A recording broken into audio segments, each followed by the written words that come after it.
All right. Well, first off, there's just like Coach Stone was talking about. This day feels like Thanksgiving. I'm polar opposite. This is like Christmas for us, baby. So it's like shredding open the presents as they come through the fax line, and it's the excitement now. I guess it's not always faxes. It's sitting here waiting for emails and texts to come through with the NLIs and everything else with the technology we have. But first off, I do want to thank a group of people first, and first off, I want to really talk about our alumni. I think anytime you talk about being able to win a lot of college football games and have a history like we've had over the last 2 decades, it starts with the guys that were here before you. So all the alumni that are out there, the guys that helped us recruit with this cycle, guys that were in town, people that were supporters, the boosters, because it takes a lot of people, certainly to recruit as many people that we have to at the sport of football. So a big shout out to all those guys and everybody in the community. I do want to thank all the coaches as well. I think anytime that we go out, we talk about getting quality kids academically and great athletes, it starts with developing a personal bond. And I think Coach Yonner, Coach Bagnell, Coach Ulrich, and when Coach Olson got here, along with our younger coaches, Coach Phipps, Coach King, Coach Allison, I think those guys did a tremendous job of creating personal bonds with the players and their parents and making them feel comfortable being part of our football family here with the Beaver football program. So that's where I'd like to start with, but it's an exciting day, and I think overall with the class we're pretty excited. Like I mentioned, I think you're always going to be excited when you add as many people as we've added back to the program, and we talk about fulfilling needs and hitting areas that we think we can bring people in, and we're looking at forecasting maybe a couple years out at times too, but we think we hit a lot of our needs with quality young men and players that can help take us to the next step. So that's kind of where we're at with our thoughts on this year's class. So questions, or how do we want to progress from there?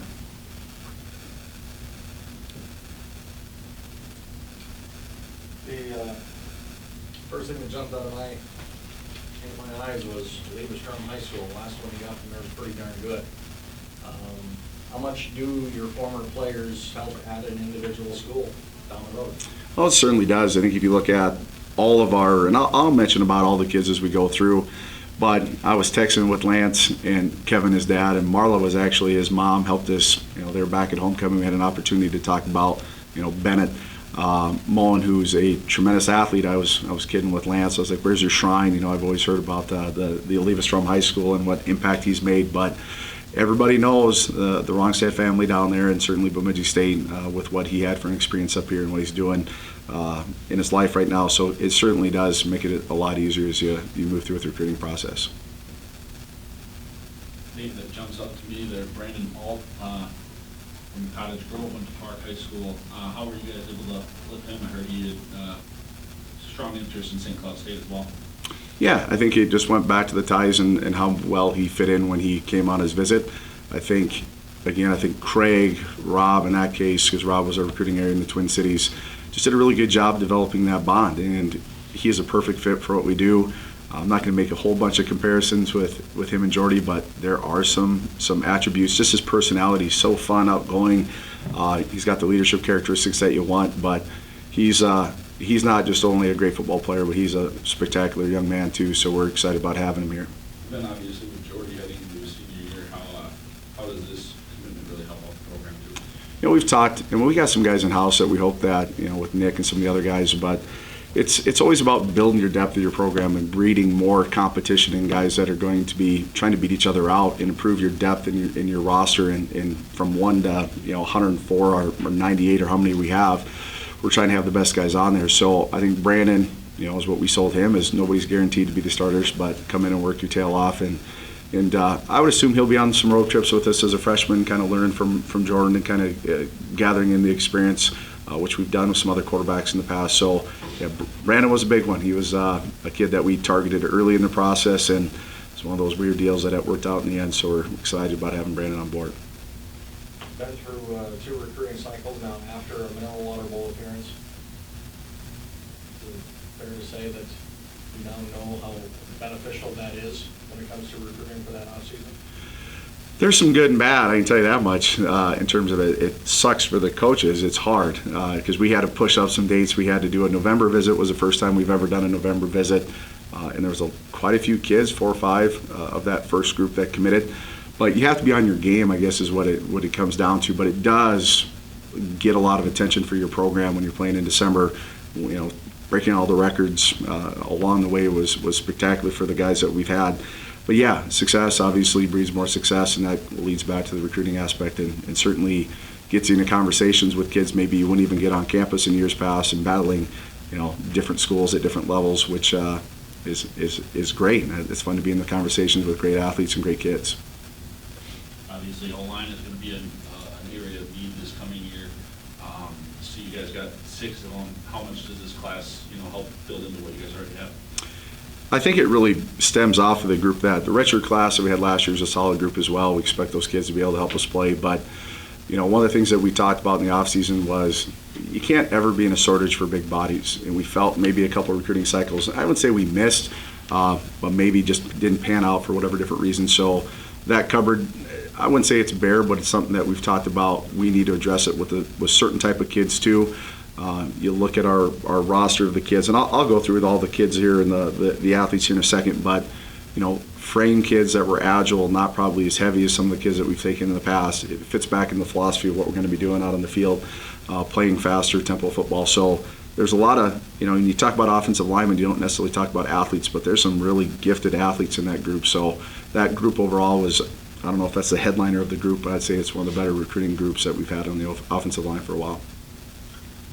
I guess I was going to ask you if there was any one thing that you guys tried to focus on this time, or, obviously the O-line seems like got a number of those guys. I don't know if there's anybody else that you have holes that you need to fill right away, or is it mostly looking a couple years in the future?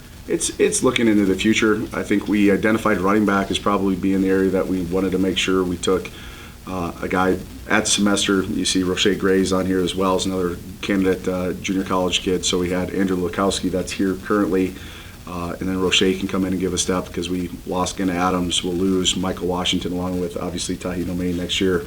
So that was something that we really wanted to focus on, and some of these running backs in this group are just really gifted athletes that could probably play a lot of different spots too. But I'd say running back in the O-line group was probably where we thought we need to make sure that we had enough bodies and good athletes to be able to move forward. But I don't think we went into saying that we had to reload and have freshmen out on the field. I think we're to that point in our program where we want them to redshirt as most we can and develop the talent that we have. But it's an extremely gifted group of guys, and the blue collar mentality and the family, the tightness of the group. A lot of these guys have been talking and getting other people excited about Beaver football. So it's really worked out well. That group 27 is a pretty remarkable group.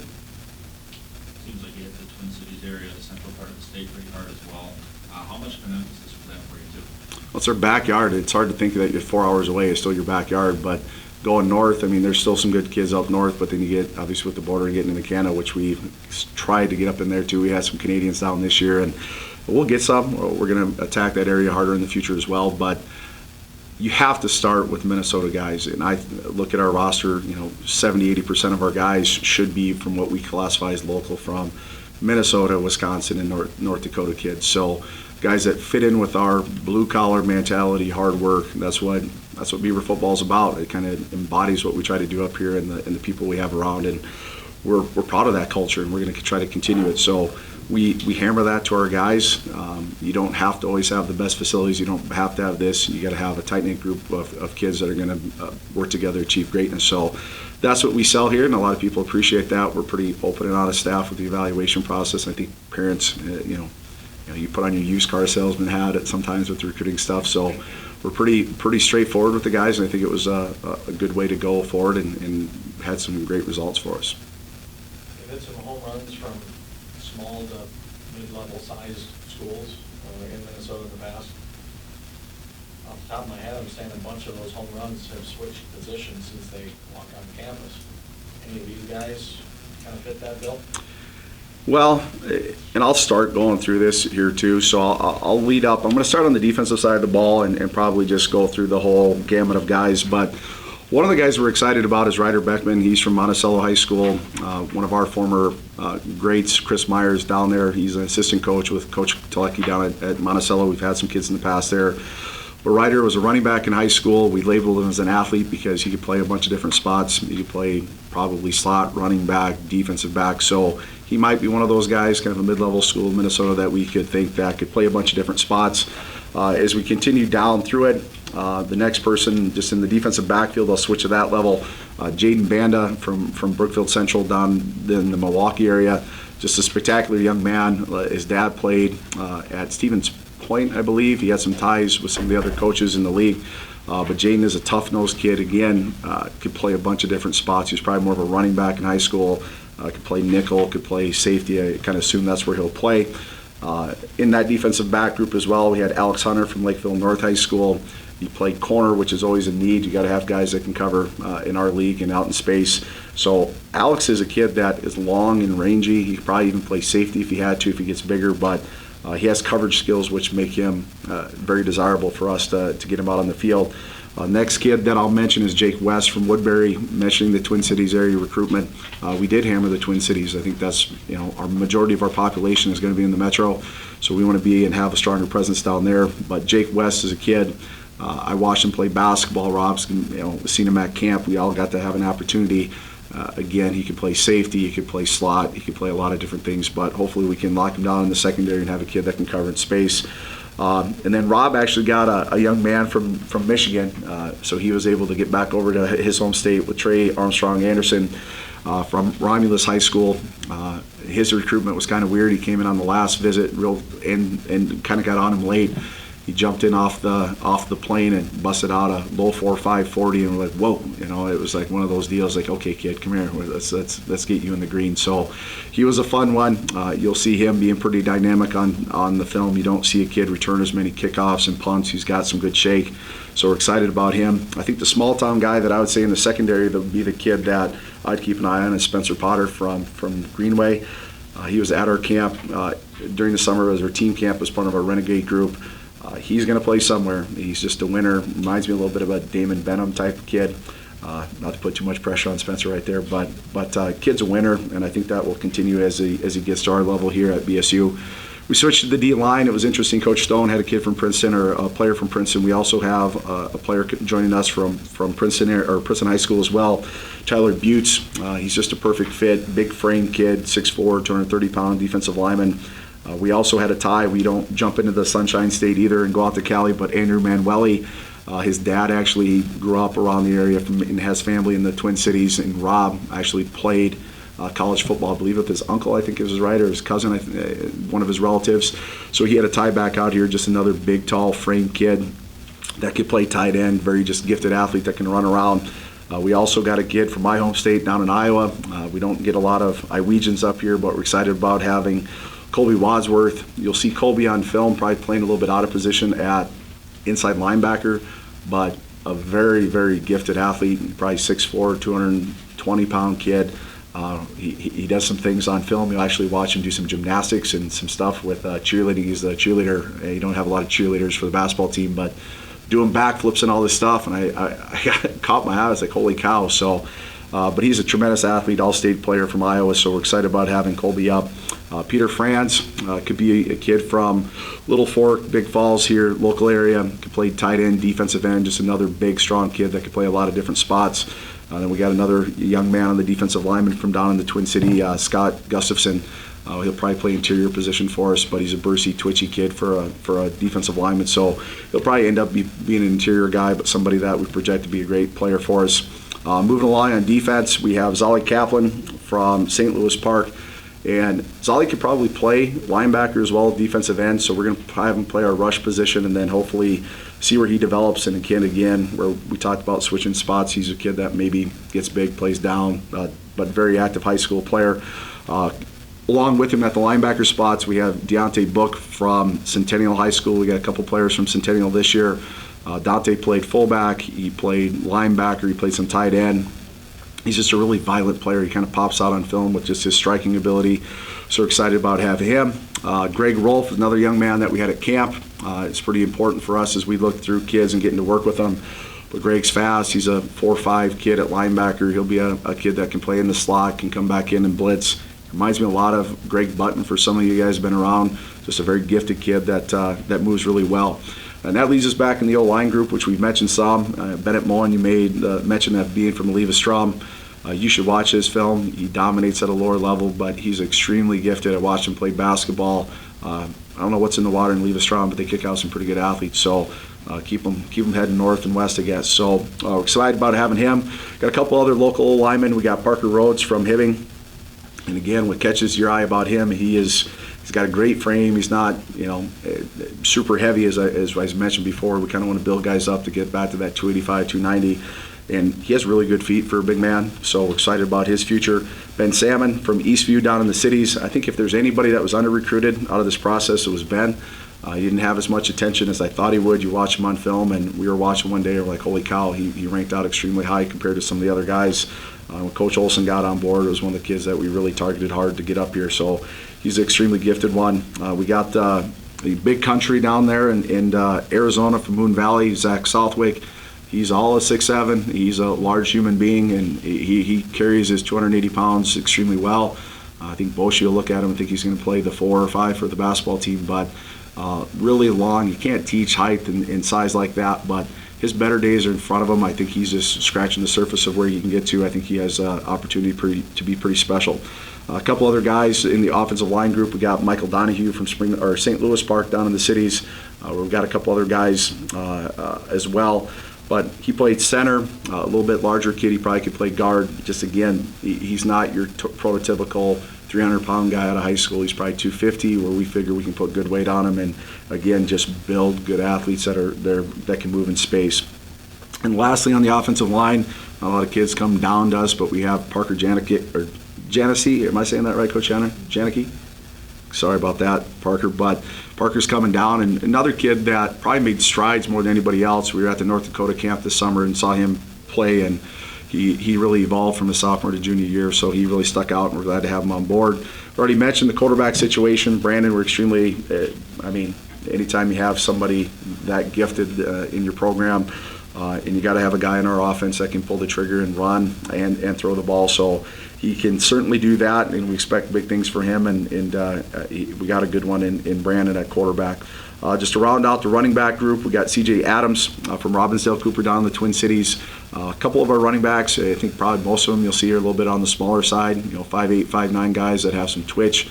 I was always a little guarded about having smaller running backs until that Genna Adams kid showed up, so it worked out pretty well. So if it's not broke, don't fix it. Let's get the next one that can kind of pile in there. But C.J. Adams is going to be a kid that can help us, good vision and the ability to break away speed. Kid we're really excited about is Jalen Fry. He's from Matamidi. We haven't had a lot of kids from Matamidi up over the years, but hit it off. He had a great visit. He's a really quality young man beyond just the fact of a great football player. So he should be able to come in and compete. I don't know if he'd play as underclassman, but he's certainly not going to close the door on him.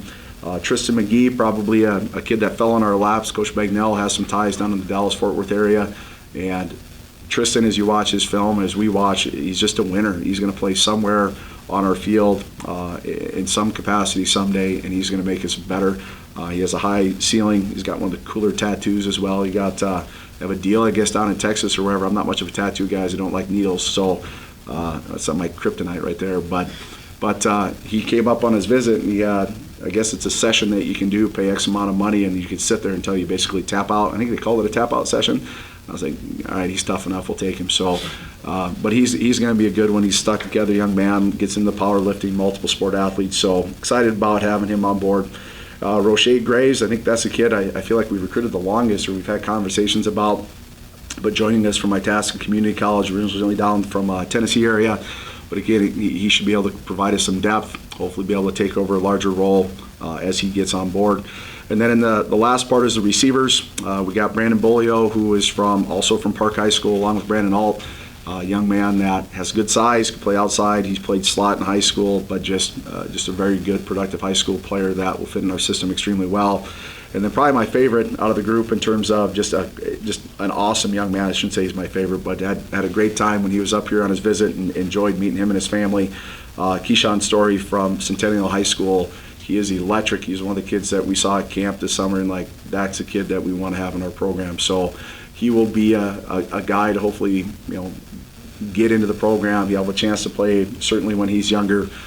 Maybe replace like the Jawan type and Brad and some of those guys, Birch Fields and Brady Schmitz and Lundy's that we've currently had on the roster who graduated. So that's kind of just a roundup. I'm sure I went a little bit long there, but these kids deserve the attention that they're getting, and it's been a long process for them just as much as their coaches. I want to thank their families for bringing them up here to the north, and I think we do probably as good as anybody in the country of developing the relationships between players and coaches and parents, and I think they feel comfortable having their kids here and understand that we're going to hold them accountable and that we're going to win college football games and take this program to the next level, and that's what we're shooting for. Any questions for Coach Bolte? I always hear about recruiting wars. Two new head coaches coming into the league this year. Did that change anybody you were going after, maybe weren't going after, now did go after, or did it have any impact at all? Not this year. It really hasn't impacted. You have your recruiting wars. I mean, we butt heads against Duluth and St. Cloud and Winona. It seems like those are the teams that we, charge into. It doesn't matter if we're recruiting. And Mankato too. I mean, it doesn't matter if I'm in Chicago or if I'm in Wisconsin. It's the same schools. So, but the new head coaches, I'm sure as they get established, they'll start, making or charting out their territory that they're going to certainly try to get after and go. But no, not at this point. But we certainly are battling, with our location, the Duluth, the St. Clouds, the Dakota schools up and down the 29 corridors, people that we go against a lot. So that's usually the most of the competition for the kids that we're looking at.